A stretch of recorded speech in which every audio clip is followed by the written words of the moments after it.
Good morning, everyone. Welcome to another session, Rumination with Andrew. And it is indeed a wonderful pleasure to be with you one more time to discuss a very important topical matter. Now, this morning, we are going to talk about an article that was published in the Financial Times, that's the UK Financial Times, recently. And the title of the article is here. Let me get you put it up here. It's always something coming up. Right.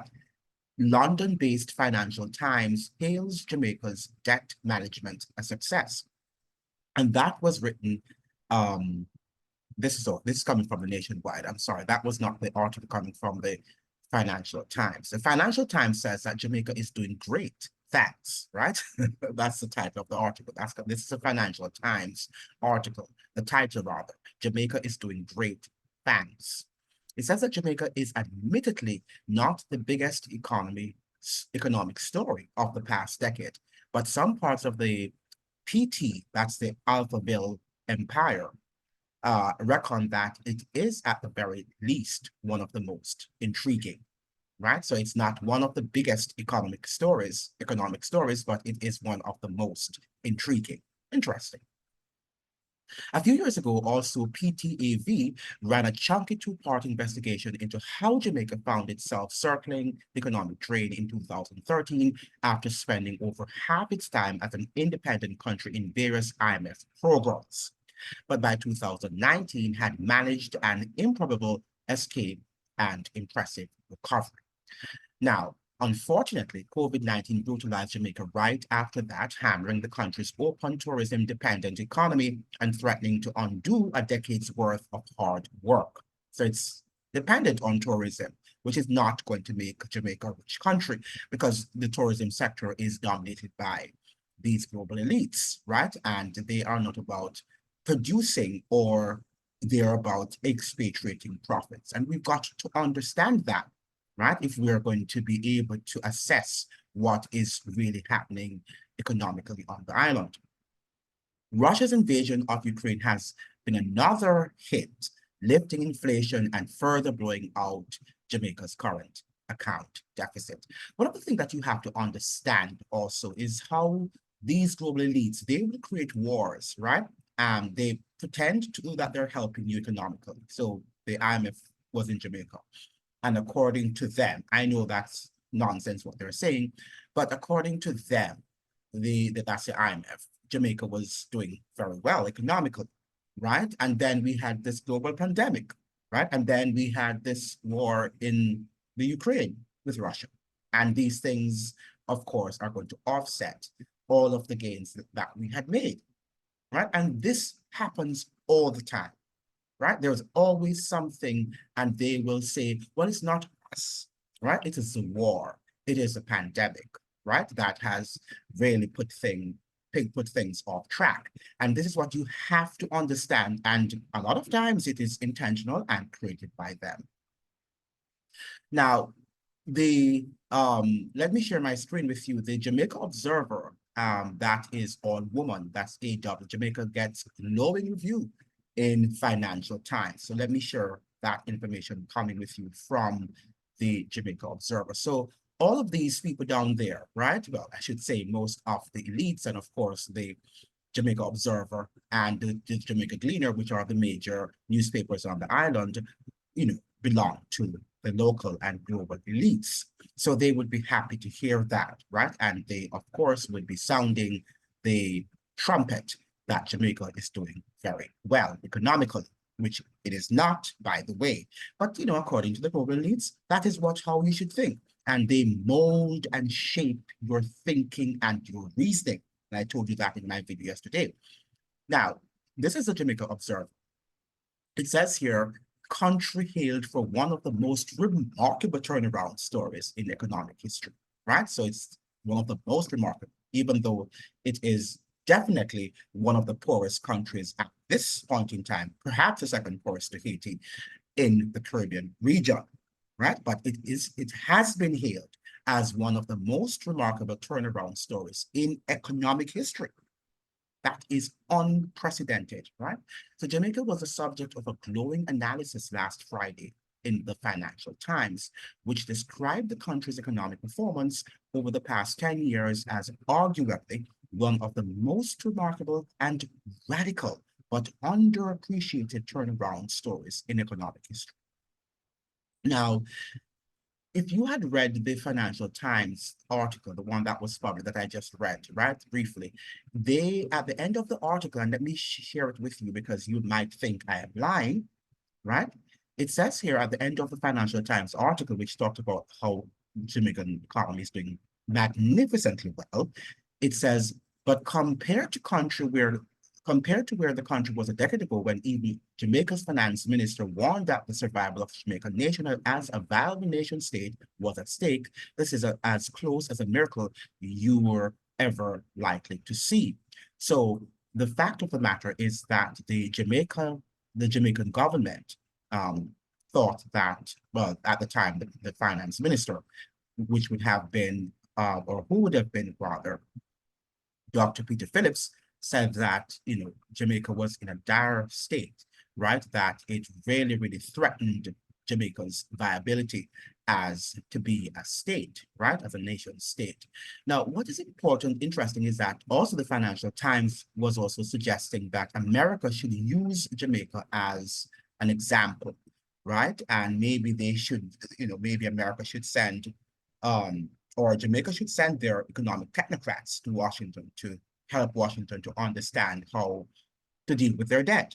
Because Americans don't understand that they're about 120 or over 120% of GDP. Your debt is about 120 above so of GDP. In 2013, Jamaica was about 145% of GDP. That is debt, right?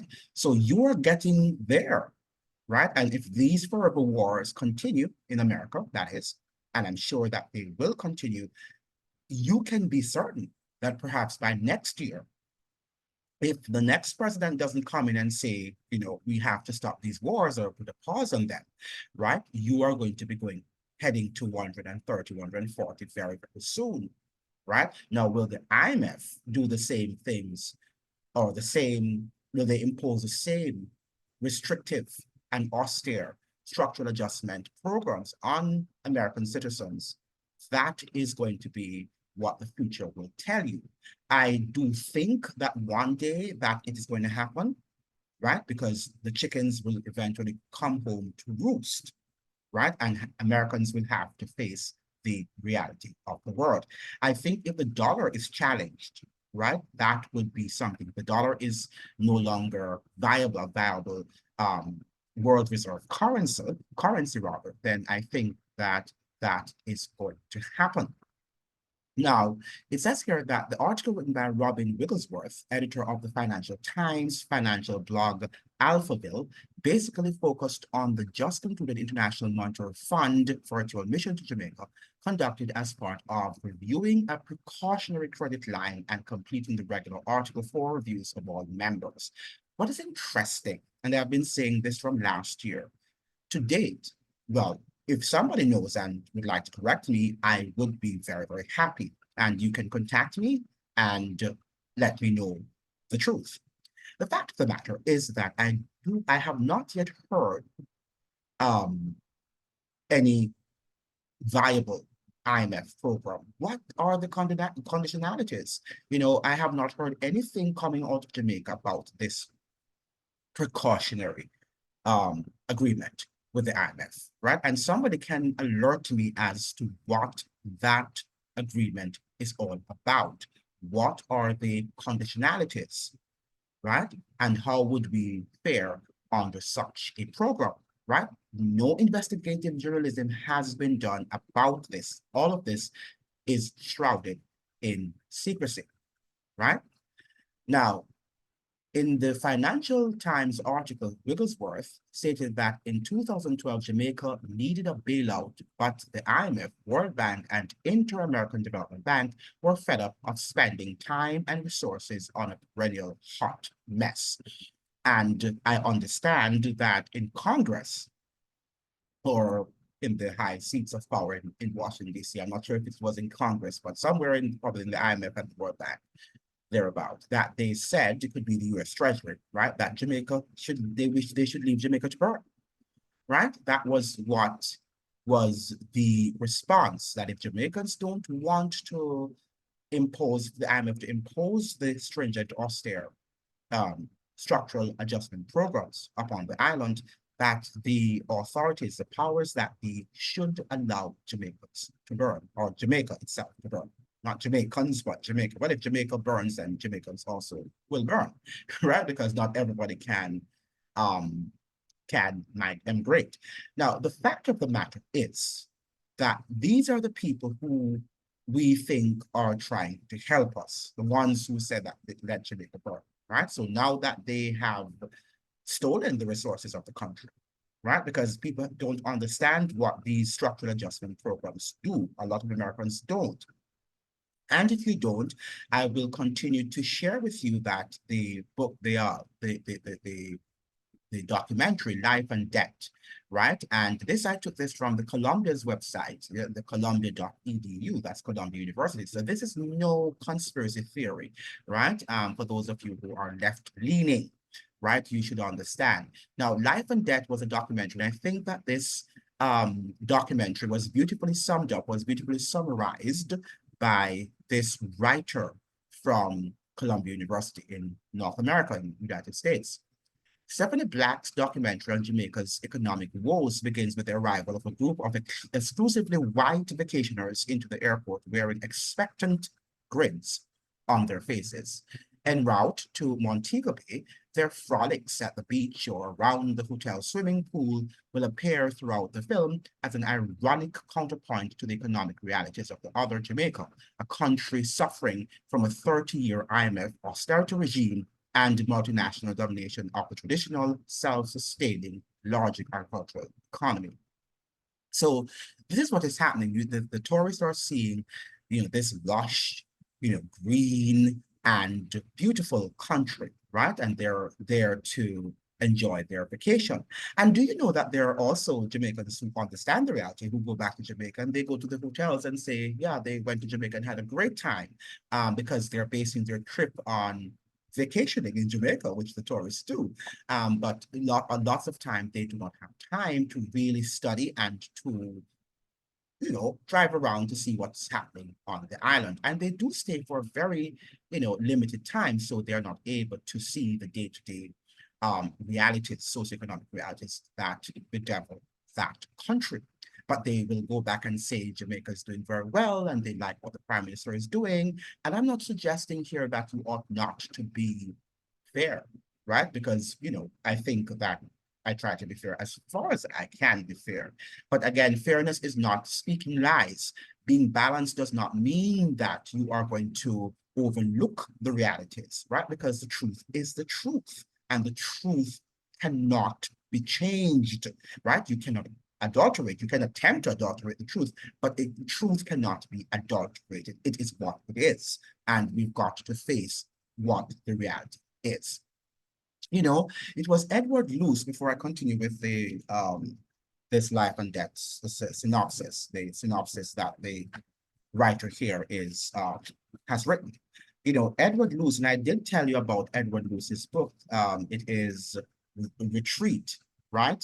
The Retreat of Western Liberalism. Maybe you can't see it, but The Retreat of Western Liberalism. I will write it in the description box so that you can purchase that book and read it for yourselves. It is a very good read, very simply written, right? And anybody, right, can understand it. Even a 10-year-old son, I would think, can understand it. If you go through that book with your child.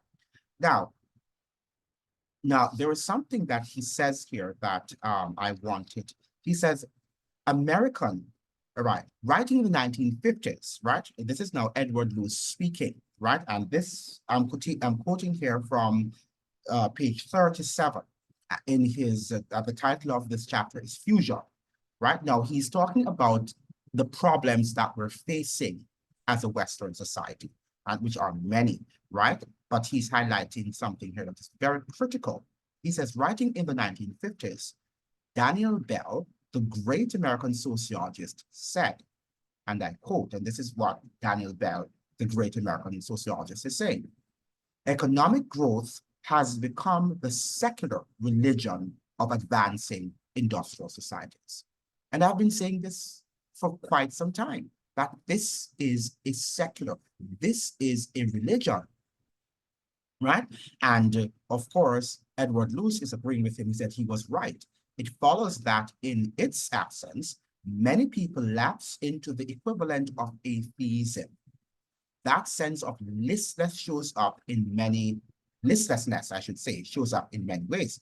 In the labor market, it means failing rates or falling rates, rather, of workforce participation, right? So it means, therefore, that we have come to a situation, right, in which economic growth is the linchpin of what we think is development, right? And maybe if it were true economic growth, it would not be bad.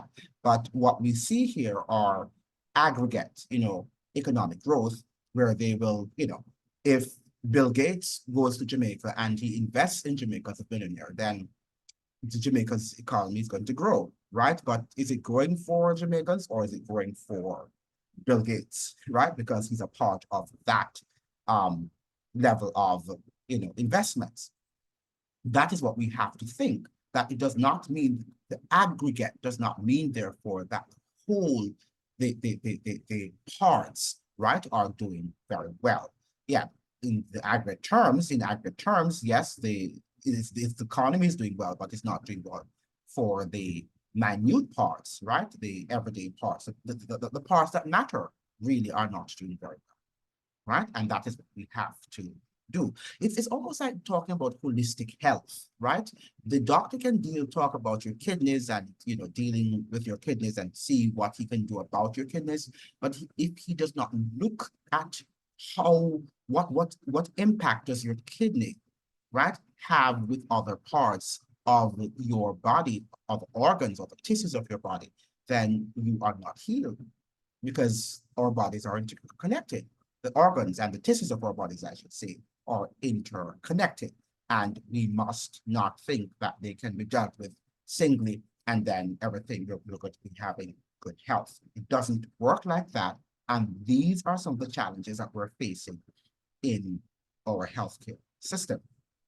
And it's also the same thing that we are experiencing in our, what you call it now, economic world, right? We have to be careful. I did highlight something else, but I think I shall move on here. Now, the powerful film is the first to put a human face on what is known popularly as globalization. While it relies heavily on the informed narration of Jamaica Kincaid based on her A Small Place and interviews with former leftist Prime Minister Michael Manley and radical economics professor of Michael Witter, rather, the true stars of the movie are the farmers and working people of Jamaica, who not only understand what is going on in class terms, but can explain it eloquently, and it is true. A lot of time, the best people to explain what is happening are the people who are going through it. That's why people always say also, the best doctor, your best doctor is you. You are your best doctor, right? Because you can explain and you know what is happening to your body. The doctor can assume based on his studies, right? And he can critically think on based on experience, what he might have, but you are going through that particular problem. And you should be able to say that doctor X, Y, and Z. The same thing for the economy. The farmers who lost their businesses, right? They are the ones who went through it and they were able to see and to understand, because a lot of time these businesses were passed on from generation to generation. So they have the histories in their heads, not the histories that are at universities, because a lot of time the histories at the university are adulterated histories, right? They are histories that, support the narrative of the local and global elites. And that is what we have to understand. In addition, there is a group of 3 heavily dreadlocked Rastamen who function as a kind of Greek chorus. As they sit around a campfire in the dead of night, They explain their brethren's suffering through a combination of biblical prophecy and anti-imperialist common sense. As a sort of devil's advocate, Stanley Fischer, second in command at the IMF, is interviewed throughout the film with an unrelenting cat that swallowed the canary smirk on his face. Fisher defends IMF policies as beneficial for Jamaica, despite the documentary's repeated evidence to the contrary. Right? So even though they're telling you that there is economic growth, if one should visit Jamaica and walk around the country, you would understand that all of what they're saying is contrary to the realities, to the realities that you're going to be seeing on the island. Right? So that is what you have to understand. All right, that oftentimes what we see coming from the print media and from academia, right, should always be questioned, right? And you've got to do your own investigative analyses and don't depend on these people to say what they, because they sound very eloquent, don't they? Right? And they have, very prestigious titles behind their names, but it doesn't mean anything, right? Because what means something is when our studies are tethered to reality, right? And they align with what we see in the everyday life of the people. And certainly nobody going to Jamaica, and traversing from one corner to the next would think that this is a prosperous economy. It is not by any stretch of the imagination. And this has been going on for what? This IMF has been in Jamaica since for the last probably 12 years now, right? 11, 12 years now. So we should be seeing, that's all a decade or more, right? We should be seeing some major improvements on the island, but we are not seeing any major improvements on the island. All we're hearing that the macroeconomics are stable and that the economy is ready to be lifted off the ground, right? Because the foundation has been laid and the IMF has laid a very solid foundation. It has anchored the society so well that it's ready to be lifted off the ground, right? These are some of the nonsense that you will hear from the IMF, right? And the altar boys, right? The Andrew Holnesses and the Dr. Clarks, right? They are the altar boys of the IMF and they worship at that altar. And, they have to take their licks and their bruises and sing the song, sing the chorus that the IMF has given them to sing, or not, they'll be deposed. Now, with these economic and political foundations in place, Life and Debt then proceeds to examine various sectors of the economy that have fallen victim to globalization. So globalization is the ultimate phrase.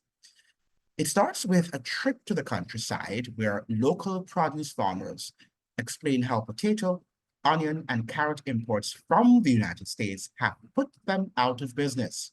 In farming villages that formerly provided livelihoods to virtually every family, there's nothing but unplowed fields and abandoned houses nowadays. And this is also happening in the United States after the North American Free Trade Agreement, the NAFTA, between the United States, Mexico, and Canada. Right? So these are things are happening in the United States, and many farmers in rural America also can, testify, right, to what happened in Jamaica in the 1990s, right? So we had also a breakdown, a collapse of the Jamaican economy when we had, because it was a predominantly, and still is a predominantly agricultural society, but they decided that they would wipe out, right, all of these agricultural businesses, right, that were really providing society with stable jobs. While the vacationers in Montego Bay assume that they are enjoying local cuisine, in fact, everything they are eating has been flown in from Miami. So who is making the money here? And in one sense, a Jamaican hotel guide warns them to watch out for thieves, when strolling about on nearby streets. In all likelihood, the thieves are youths who have been forced to flee to the city in search of non-existent work. The only sector of Jamaican economy that is expanding at this point is the security guard business. We see young men with no other job opportunities being trained with vicious-looking German shepherds to keep the riffraff at bay. Right? We also saw where most of our beaches in this era, the decade of the 1990s, were sold to foreign interests and investors. So Jamaicans also do not have access to most of their beaches. And the ones to which they have access, they have to pay, enormous money to enter, right? This is the country that Jamaicans live in, right? These are the socioeconomic realities that govern the island. And this is not by any sort of the imagination, any exaggerated understanding of the nation. This is what the realities are. But we do not like to confront the realities, right? We just like to talk about reggae music and to talk about the ackee and saltfish and the nonsensical things that we do down there. And, Jamaicans tend to think in this infantile manner and think that the purpose of going to school is just to get a job and to drive a nice car to get a home, and that settles it, right? And then they don't have a mind to think for themselves, right? And this is what is affecting the island, right? The whole maintaining of the status quo is what the so-called educated people do in Jamaica. We also learned that the native dairy industry has been destroyed by the import of powdered milk from the United States. Jamaican dairymen who have been prosperous for most of their lives and who have provided jobs for their countrymen show us the abandoned stalls that cows were occupied, once occupied rather. Most of these animals were sold to slaughterhouses at a loss years ago. They also explained that it would be virtually impossible to restart the dairy industry if the price of powdered milk ever shot up. What is being fostered by neoliberal regime is not development, but dependency, right? And I want you to understand that what is being fostered by the neoliberal regime and its objective and its agenda is not development, but it is dependency. They want you to depend on them. And I can tell you that I don't think, based on what I see under the Andrew Holness's regime, right, and what the Clark guy is doing, right, I don't think that we will ever come out of the clause of the IMF. I think we'll be there for a long while. They're making money, and these guys are happy because one of the things that they're seeing is that Jamaicans pretty much go with anything that the so-called foreigners tell them to do, right? It's an enslaved society, economically, mentally, and in every sphere of our lives. We are enslaved, right? And the so-called intellectuals at the University of the West Indies and other universities on the island are not really awake to the realities of life. They're asleep. Because again, they like to maintain the status quo. They can go to their conferences and they can publish a book or two, really, which are not necessarily world-class books. They're not prolifically written, right? But they claim they stockpile these as progress, and they're making progress, and they're intellectuals and they're scholars and they're the best in the world, right? And this is not going to grow an economy if the economy is in a state of dependence. What we want to achieve is independence, right? Not independence, as Professor the guy there, who wrote the fact that we were not, Norman Gervin said that we are Jamaica, when he wrote his speech for the Jamaica's 50th year of independence, he says that we are independence. We are still independence, that we are actually depending on these international, multinational institutions. to take care of us as if they are our dad, right? And when you see the Nigel Clarks and the Andrew Holmeses, that's exactly what they're doing, right? That's exactly what they're doing. They have no sense of what is really at play here. What they know is that they're making good money, right? And that the economy is not going to go anywhere. But you know, they have to give you some beautiful statements, right? They have to really inspire you, right? And you take it, you know, and you think it's gospel what they are saying. Nothing that they're saying is true. Nothing, right? So you can continue to believe them and think that by believing lies or half truths, and by the way, half truths are lies too. Right? If somebody's saying you have truths, then that means that they're adulterating the truth, they're distorting the truth, and it winds up being a lie. Right? It's essentially a lie. So don't you ever believe that you are being told the truth. The documentary fills in the details. As it turned out, Great Britain had a long-standing trade agreement with Jamaica that favored their bananas. That's it, their banana exports. This was seen as a way of compensating for the legacy of colonialism. Moreover, this was the only place where Jamaican banana exports stood a chance since they were more expensive to grow than in places like Honduras, where American firms could rely on the cheap wages provided by a union-free environment, enforced by official and semi-official state repression. With 95% of the world's banana market sewn up by American multinationals, they were not satisfied. Unless Great Britain's market could be penetrated, they would not rest. With their success, Jamaica's collapse was ensured, right? And we know now that the British could not have saved us because they were no longer the empire of the world, right? And all of this going to get, we're a Republican status and we're free of Great Britain. We've long been freed from Great Britain, really, because Great Britain doesn't have that status in the world as it used to have, right? And our intellectuals at the University of the West Indies and among other universities should have been telling Jamaicans that from a long time, right? That Great Britain is no longer the superpower of the world, right? Its empire has long died, right? And if Great Britain had any power, they would have saved us when the Americans came in to decimate our banana sector, right? And this, by the way, happened under the Bill Clinton's um, administration, right? Remember, we talked about Chalmers Johnson in chapter 9, and he was calling him that he was the economic imperialist of the United States, while George W. Bush was the military imperialist.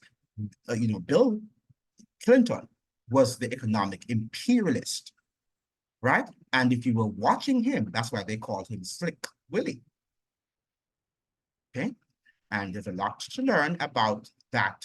The 90s, the period of the Bill Clinton's administration. Right? Both Americans and the Caribbean should learn about that administration because a lot of people think that the Clintons are wonderful people, right? And that they are progressives when they are neocons, right? They pretend to be progressive, but when you look at their policies, when you look analytically, when you assess their policies, they belong to that neocon sort of worldview and the philosophies that they embrace. As ruined peasants flooded into Kingston, they became a source of cheap labor. Imperialism then decided to do the Jamaicans a favor by creating free trade zones that consisted of huge textile assembly plants near the docks. So this is what eventually happened. So many people would have to leave the rural areas, and that is where you had now the crime and violence going up. Because people came to Kingston, to the urban centers, and there were no jobs. So guess what? They did other things to put food on their table. Life and Death is now being shown at the screening room in New York City in the unlikely event that it appears on public television in the United States, where left-wing documentaries are rapidly becoming a thing of the past.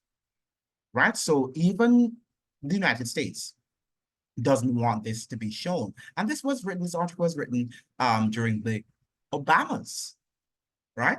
The Obamas administration, right? Where left-wing, and he, projects himself as this left-wing politician also when he's not. He's also neocon, right? He's not different from the Clintons, right? The Obama is not different from the Clintons. And those of you who are holding the Obamas in high esteem, right? You need to wake up. You need to wake up because many of you have not read about Obama, right? You just decided to go with what the media told you about or what people who like him have told you about him, right? But you've got to read widely and extensively about leaders who are or who might have governed you, right? Because their policies still continue to affect us negatively or positively, right? And based on what we're seeing now, policies, these policies that these former politicians are more affecting us negatively than positively. That is the sad news, right? And you've got to wake up, because many of us are still fast asleep. Now, where left-wing documentaries are rapidly becoming a thing of the past, it should be viewed by activists and academics determined to fight global capitalism. Now, I am not trying here to fight global capitalism, right? What we're trying here to fight, we're trying to fight the lies, right, in that system, the illegal processes in this capital gain, right?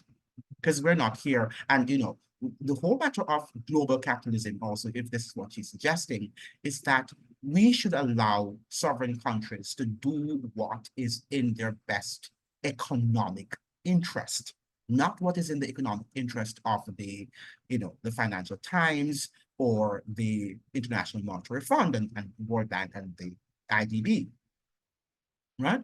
Countries must be able to formulate policies, right, that are in the best interest of its citizens. But this globalization is not what it's about. It's about formulating policies that are in the best interest of the global elites and the local elites, right? And until people understand that, then they will not wake up to the realities of what is happening. Now, when I read let me see if I could just read briefly. London-based Financial Times hails Jamaica's debt management success, and that's coming from Nationwide. And Nationwide is a media house that is owned by Cliff Hughes, one of the preeminent and respected journalists in Jamaica. Jamaicans, don't get their news. They think that he's an authentic journalist, and whatever Cliff says is what the realities are, and that is something interesting because I don't think Cliff Hughes is any great journalist. He is a partisan journalist, and that's what he does, as many journalists in Jamaicans are. Now, the respected British business newspaper, the Financial Times of London, FT, says Jamaica could teach the United States a lesson in debt management. FT made the argument in an article last week. It hailed Jamaica as an underappreciated model for economic reform, right? And it says here, a gold star for its favorite pupil. So we are the Financial Times' favorite pupil, right? Because we're slaves and we're doing what we are told to do while impoverishing the masses of our population. And our Jamaican politicians and the economic elites on the island are very happy with what is taking place because their pockets are getting fatter and fatter every day, right? You look at them and you see how prosperous they are. They're almost looking obese, many of them, right? Now, that's how Financial Times writer Robin Wigglesworth characterizes Jamaica's relationship with the International Monetary Fund, the IMF. Right? No, this is the same IMF that the about life and death, about which the documentary Life and Death speaks about, right? And this is not a democratic institution. The IMF, and I repeat that, the IMF and the World Bank and most of these multilateral institutions are not democratic institutions. In fact, I hear people talking about the WEF, the World Economic Forum, a lot, and the fact that these leaders are not elected officials. I would like to say that the IMF and the World Bank are the precursors to the World Economic Forum, right? And that they have been making decisions for a long time, even though they are unelected officials. We didn't elect the IMF officials to govern Jamaica, right? We elected the Andrew Holnesses and the Pattersons and the Bruce Goldings and all of these former prime ministers. Those are our elected officials. But based on what we have been reading, right, since the 70s, since we went into the IMF, we have been governed and they have been running the show. And one of the reasons one of the reasons, and that is so, that Chalmers Johnson and even this guy, Edward Luce, and all people who write about American imperialism, US imperialism, have always mentioned the IMF and the World Bank because they are the economic arms of US imperialism, right? The IMF and the World Bank are economic arms of US imperialism. And you've got to understand that. Now, remember we say that the US is on the quest, full spectrum dominance. So in all spheres of your life, it will have to control, including the economic realm, right? With over half its time since independence in some kind of IMF program, the Financial Times says Jamaica over the past decade has been one of the most remarkable and radical underappreciated turnaround stories in economic history, right? Yeah, because when you go down there, you see the radical difference between the rich and the poor. That's what you're seeing. The stark difference, the stark contrast between the rich and the poor. It is obvious. It is obvious. And it breaks your heart when you see the lies and when you hear the lies, right? Coming from the media houses down there and the politicians and these local elites, right? Who are not concerned about the plight of the poor, right? Even the Portia Simpson Miller, she was just, chatting because she wanted to get into power. Maybe when she started out in the 1970s, she was, I'm not going to knock her hard. But eventually, as they stay there longer, they will see that they can't change things. And if you can't change things, then you just run with the show, run with the program, because you can't do anything and you can't, people can't afford to leave office poor, right? The politicians, that is. So they decide to just run with the show and get their monies and move on, right? So that is the story of Jamaica. The country currently has a debt to GDP ratio of 72%. So this came from 140 in 2013 to now 72%, with expectations that this number could fall to 68% before the end of the year. By the way, when these debt, to GDP, is falling, or these debts are falling, what is happening is that the other sectors of the economy, like education, healthcare, will have to suffer because you will have to invest more in reducing the debt, which distracts you, which prevents you from investing in very critical industries, right? And infrastructure of the country, right? So roads will have to suffer, the roads will not be fixed. What they have now doing down there are these foreign investors coming and building these highways. And by the way, I have seen some of these highways that were beautifully done after, built mostly by the Chinese people, for those of you who don't know Jamaica. And they were beautifully done and the roads were really paved well and smooth, right? But when you look a year or two afterwards, you don't see the maintenance of these roads. They're not kept, the people are paying exorbitant, tolls, right? Back and forth. And the road should be in excellent condition right throughout the year.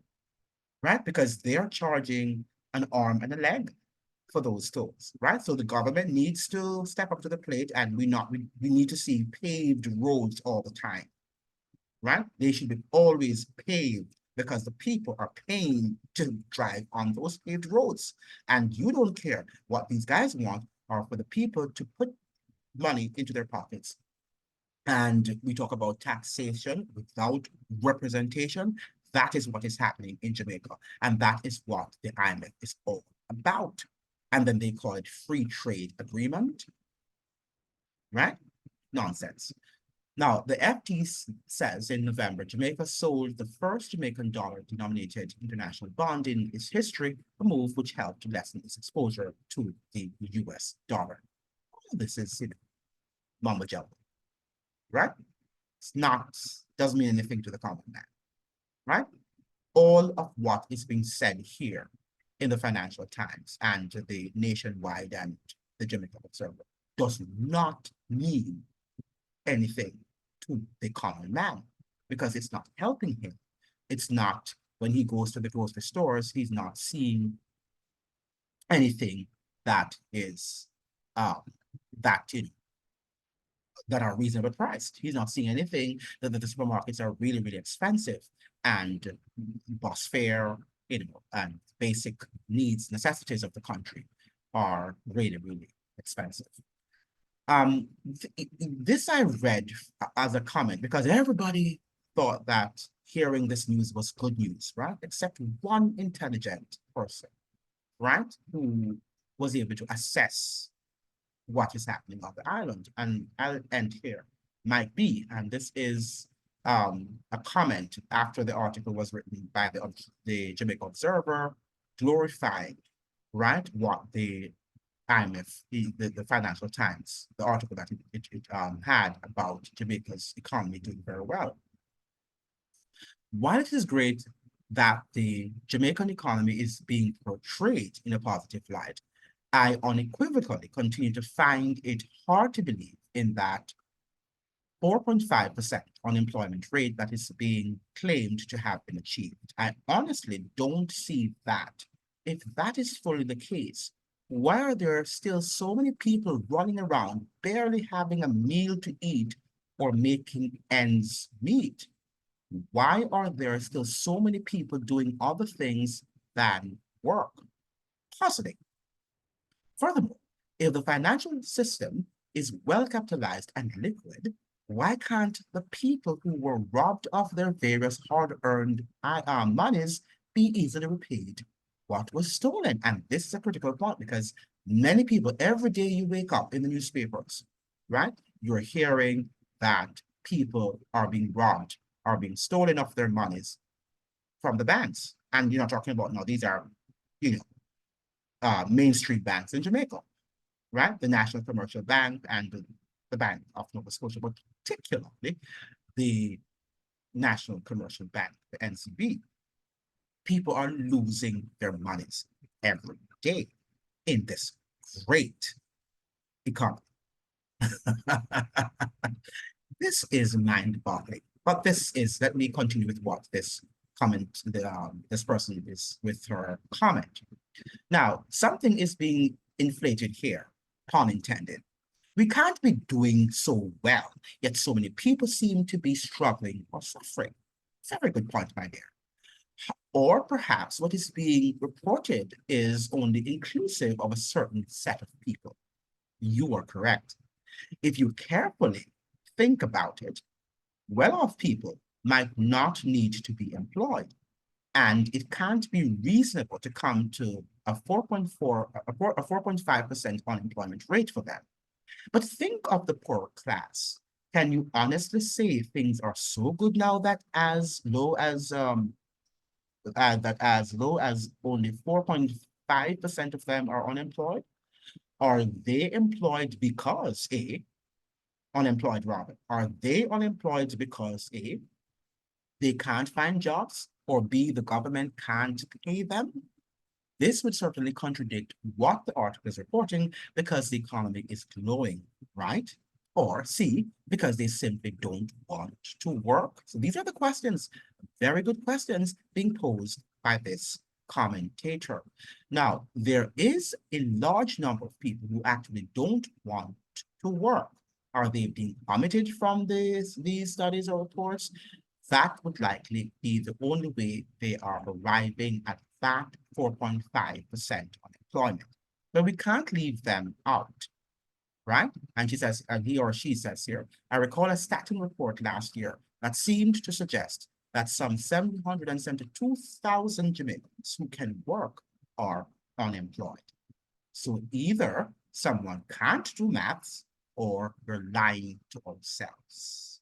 Listen to what he or she has said, which is very true, right? We seem to be getting good at the latter, which means we're lying to ourselves, right? That is what the IMF does. That is what the global elites do, right? They lie to us, right? And we accept these lies as gospel, right? We accept these lies as gospel, right? It is painful to know, those of us who have been to school and who have done advanced degrees, that I would say 85% of what we studied in school are lies, right? And these things are painful because people have spent so much money on getting what they think with an education. And I don't care if you're in a good job or you're not working, whatever it is, has nothing to do with it, right? It has something to do with your ability to think and to think critically, which the large majority of our populace, whether in Jamaica or in the United States or around the world, cannot do. Because if we were able to do that, the global elites would not have been able, or the local elites, to have been dispensing and disseminating such nonsense to us. We would have revolted, right?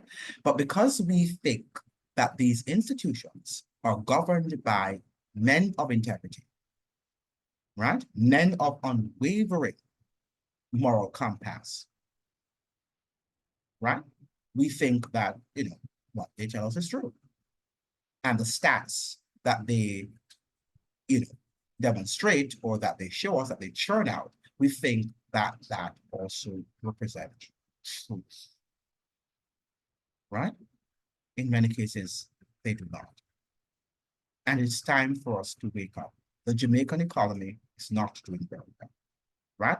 How can the Jamaican economy do very well? How can it be doing well, I beg your pardon, when we had lockdowns for how many years? 2.5 years, right? In which the economy stood at a standstill. And before the pandemic, the economy was not doing well either, right?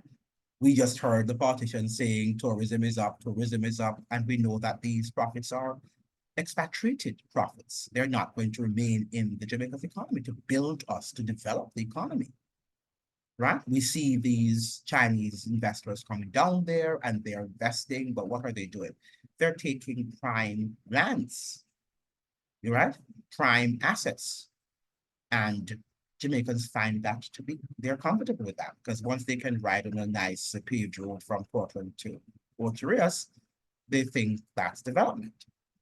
And they're fine with that, while they're selling other portions, prime assets that the country should be owners of, to foreign investors who will eventually control us, who are controlling us already. And we are enslaved to them, right? What an embarrassment to the land and to Marcus Garvey and people who fought for our freedoms. This is embarrassing, to say the least, right? And I really wonder if our Jamaican politicians really believe what they tell our people. How do you sleep at nights when you understand that the people are not being served well? When you know that the realities are not what you are telling them, right?